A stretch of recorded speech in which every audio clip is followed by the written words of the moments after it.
Assalamualaikum warahmatullahi wabarakatuh. Perkenalkan, nama saya Syifaur Rahmah. Saya akan menceritakan sejarah hidup saya yang berjudul Kembali Mengingat. Setiap nama selalu memiliki makna tersirat di dalamnya. Setiap makna terselip doa yang indah di sana. Namaku Syifaur Rahmah. Katanya nama ini memiliki arti obat kasih sayang. Aku tidak tahu kenapa orang tuaku memberiku nama yang begitu indah ini. Apa mungkin mereka mengharapkanku agar selalu menyayangi mereka? Tanpa diminta pun, aku akan senantiasa menyayangi mereka. Aku lahir di suatu daerah yang bernama Mungka. Lebih tepatnya pada tanggal 26 Januari 2004. Aku dilahirkan di sana. Sekarang berada di jenjang asal TA. Saat ini yaitu MAN 50 kota. Sebelum saya sebesar ini, tentunya aku melewati beberapa proses yang begitu panjang dalam hidupku. Masa kecil merupakan masa yang begitu indah bagi setiap anak. Masa yang dipenuhi dengan permainan dan kebahagiaan serta gelak tawa yang selalu menyelimuti setiap harinya. Meskipun hanya dengan hal-hal yang sangat sederhana. Agar bakat dan keterampilan lebih berkembang, hampir semua orang tua akan memasukkan putra-putri mereka ke sekolah. Aku memasuki TK pada tahun 2009. Setiap hari, aku selalu diantar oleh ayah dan juga ibuku. Karena kebetulan ibuku juga mengajar, yaitu sebagai guru SD di tempat ia mengajar. Biasanya ketika libur, aku selalu ikut bersama ayahku untuk memancing ikan yang jaraknya cukup jauh dari rumahku. Suatu ketika, aku pernah mendapatkan ikan yang sangat besar yang ada di tengah kolam. Lalu, ayahku masuk ke dalam kolam dan menarik batang kecil itu ke tepi kolam karena tersangkut pada bambu kecil. Setelah melepaskan ikan tersebut, aku merasa bersalah karena aku tidak bisa memancing ikan dengan baik. Tetapi ayahku tetap tertawa dan mengatakan bahwa aku pintar. Setelah menamatkan TK, aku melanjutkan pendidikan di sebuah SD yang cukup dekat dari rumahku, yaitu SDN 01 Jepang Manganti. Hari pertama masuk ke sekolah dasar, aku diantar oleh orang tuaku. Sedangkan pada hari setelahnya, aku berangkat bersama teman-temanku.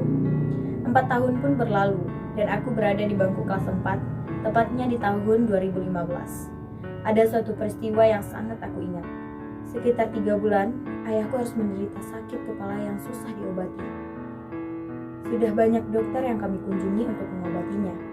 Ibuku selalu setia mengantarkan ayahku, meskipun harus cuti beberapa hari untuk mengajar. Sekian dokter yang kami kunjungi. Ada seorang dokter yang menganjurkan untuk terapi alami setiap hari berturut-turut, yaitu selama 30 hari. Seminggu terakhir, ayahku berangsur membaik. Ia sudah bisa menjalani aktivitasnya dengan baik. Namun, di hari ke-29, ayahku benar-benar pulih dan berencana untuk pergi bersama temannya. Ibuku menyiapkan semua keperluan yang dibutuhkan oleh ayahku, mulai dari keperluan alat mandi yang telah ia siapkan. Tetapi, di saat besoknya akan terapi terakhir, sakit itu kembali muncul dan keadaannya lebih parah. Hingga akhirnya, ibuku harus memutuskan untuk membawa ke rumah sakit yang ada di Payakumbuh, yaitu Rumah Sakit Ibnu Sina. Aku tidak begitu yakin dengan keadaan di sana, karena aku tidak diperbolehkan untuk ikut ke sana. Dan di saat aku akan mengunjungi ayahku besoknya, tiba-tiba suara telepon terdengar jelas oleh telingaku. Adik dari ibuku mengangkatnya. Lalu ibuku mengatakan bahwa ayahku telah tiada. Hancur, sedih, sakit, semua bercampur rata. Hanya isak tangisan yang terdengar di saat itu. Kejadian itu terjadi pada liburan semester, yaitu hari yang penuh kebahagiaan oleh beberapa keluarga. Namun, berbeda denganku. Ayahku harus meninggalkanku di saat aku menginjak bangku SD. Gimana perasaanku? Entahlah. Aku begitu hancur seketika, dan aku berusaha untuk merelakannya. Setelah menghabiskan masa di sekolah dasar, aku melanjutkan pendidikanku di MTSN 150 Kota. Di sini aku mengukir beribu kenangan. Padahal saat pertama kali masuk ke sekolah, aku sama sekali tidak memikirkan bahwa aku akan melakukan berbagai macam kegiatan. Mulai dari mengikuti ekstrakurikuler, lomba, dan berbagai macam kegiatan lainnya. Tidak ada lagi yang mampu diucapkan selain kata rindu di masa-masa ini. Tidak berhenti sampai di situ, aku melanjutkan studiku di MAN 50 kota. Disinilah aku sekarang. Sekolah yang begitu indah dan asri. Mulai dari memasuki gerbang, kita sudah melihat tanaman dan juga kolam ikan di sebelah kanan.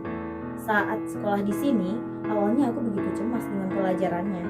Tetapi seiring berjalannya waktu, aku selalu, alhamdulillah aku mendapatkan hasil yang terbaik. Di masa ini aku sedikit sedih karena harus belajar di rumah disebabkan oleh sebuah virus. Proses pembelajaran online berlangsung sekitar 1,5 tahun. Di tahun 2021, kami kembali sekolah normal, namun tidak dengan jam yang sama. Begitulah kisah hidupku. Begitu banyak lika-liku kehidupan, mulai dari peristiwa bahagia, bahkan peristiwa yang menyedihkan telah dilalui. Semua waktu yang telah terpakai begitu saja sangatlah berharga. Karena dengan semua itu, aku mampu menjadi pribadi yang lebih baik.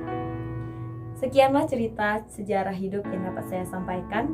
Terima kasih. Assalamualaikum warahmatullahi wabarakatuh.